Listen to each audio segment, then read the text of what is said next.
What is going on today, guys? Tomcat here, and today we are back in Spin Tires with a very highly requested video. Now, this morning, I did a reveal of the Spun in Darkness Ford Raptor, and a bunch of you guys requested that I take it for a run on the Blackwater Raceway map. So that is exactly what we're doing today, or this evening, I guess I should say, since we already ran this truck once today, but we're running it a second time because so many of you guys wanted to see it on this racetrack, myself included. I wanted to take it here. And because it was really quick, that we found it was really quick in the last episode when we tested it. But once you get it to the racetrack, you kind of realize that even though it's not the quickest thing, the quickest vehicle that I've ever tested here, it's definitely one of the most controllable. It's insanely balanced. It's very controllable through the corners, and it just does really well. Everything works really well with this truck. The suspension, just everything that you would want out of this truck, it does. The suspension is there, the power is there, and it soaks up bumps so well too. You're never wondering if you're gonna land and take a ton of damage. This thing always pretty much absorbs every single landing. I've actually already had it for one practice lap before I recorded this video, and we had no damage whatsoever. No damage whatsoever. And the thing is, every time you land, it just completely disperses all of that force from the landing. It's actually probably one of the most evenly functioning suspensions I've ever tested in Spin Tires. Just the fact that there's no point at which this suspension kind of gives up. And I feel like there's a lot of other trucks in Spin Tires where you find yourself with a truck that has a suspension that it's got decent travel, but at a certain point it just gives up. And this truck doesn't really have that. I mean, the only reason why we got damaged there is because the bumper hit the lip of the jump. I mean, as long as you avoid hitting the bumper on the side of a jump or a hill or anything like that, you're going to be fine. As long as you just let the suspension absorb the landing, it's going to be fine. It's not going to take any damage pretty much at all from that. The only thing that I wish you could do with this map, though, is I wish it was, like, capable of being run backwards, and the only problem with that is the fact that the jumps, a lot of the jumps don't really go the other direction, and as you saw in that last corner, it can actually drift a little bit. It's a pretty amazing truck, and it really, I feel like the initial test was where we kind of tested all the different aspects of it and how it can be a great scout vehicle, but this is kind of what it was, I feel like what it was really meant to do here. And, I mean, once you get it into this really race-focused environment, it does really, really well. And if you enjoy just running trucks here, this absolutely has to be part of your collection. Now, I'm actually going to go ahead and repair it, and we're going to change wheels and tires and go out for another lap. And stop! Well, the brakes work. Repaired default wheels and tires. And, come on. Come on, there you go. And then just right back at it. This thing, you just don't want to stop driving it. You just want to keep, and the thing is, it's so precise that you don't want to, you don't want to stop practicing with it. You want to constantly improve your feel for this vehicle, and it just does it so well. It does everything it does so well that you feel like, well, the vehicle is pretty much perfect. I need to focus on improving myself now. And really, when you get a vehicle that does that just basically forces you to improve yourself, and because it's pretty much already completely covered as far as, you know, as far as how good it is as a vehicle, then that's pretty much a winner right there. If you can find something that good, you've pretty much found a winner, and I really think we have with this truck. It definitely did just as well as I thought it would, bringing it to this map. And the nice thing about it is that even when you leave it in automatic mode and you're up in 6th gear, really powering along, it doesn't slow way down the second you come in contact with water, because a lot of these trucks that will constantly slow way down the second you come in contact with water, unless you throw them in high right before then. I mean, you can do that, but it's just a little bit more convenient to just leave the gearbox alone and just power straight through. And this is one of the few trucks that can actually do that. It just powers straight through the water, no questions asked.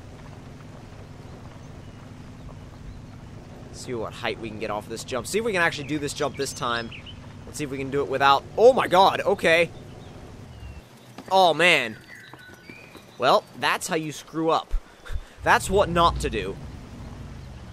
Decided to take the high side of the jump, and apparently you don't want to do that because it looks like... I think somebody in the comments of the last one said, like, it looked like It's not like a T-Rex took a bite out of the truck or something. I mean, that's what it...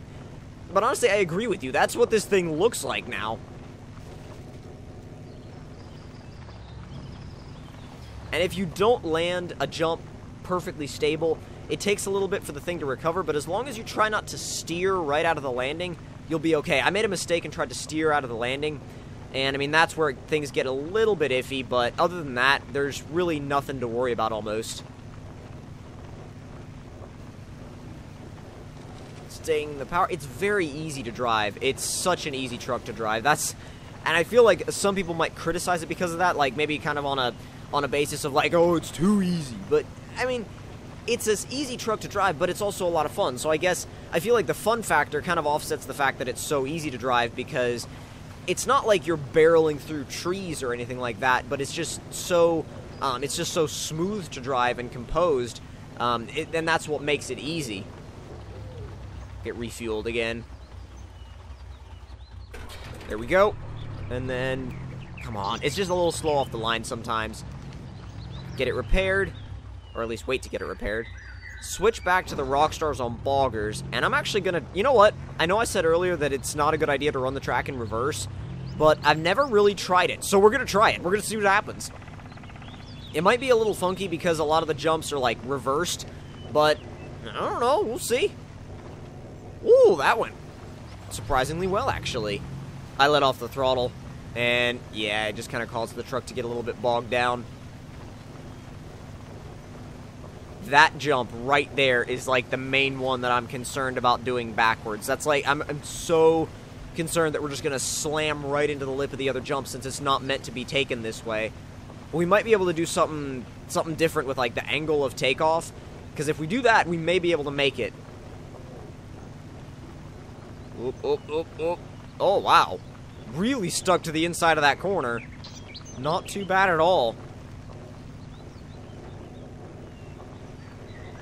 Again, the suspension just really pretty much soaking up every single bump.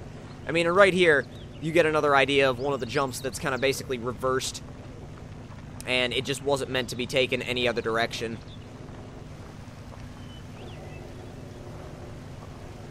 Alright, oh god.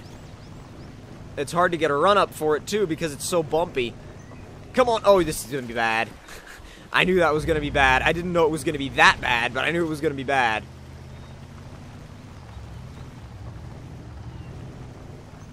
Still trying to keep everything controlled for the last part of the track.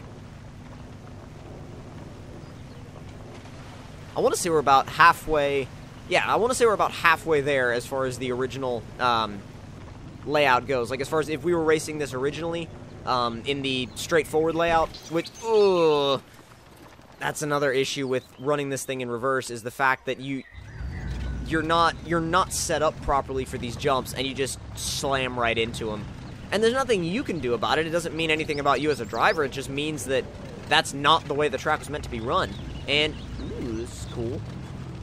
I think since there's almost no point in continuing that particular run, we can explore the inner areas of this map that nobody ever looks at, because the only reason why you would play this map is for the racetrack. A little bit of an unorthodox shortcut, but honestly, I don't know if it took off any time. Probably didn't, because we were going so slow, but it's still fun. Let's see if we can save ourselves by... Nope! Well, that ended badly. But, well, you know, I think if you're going to run the track in reverse, you're going to end up running into stuff like that. That's just kind of a given. But if you guys enjoyed this video, then don't forget to leave me a like. Tell me in the comment section down below what you guys thought of it. And if you're new to my channel, don't forget to subscribe for more. Like my Facebook page, follow me on Twitter and Instagram, and I will see you guys in the next one. Talk to you guys later.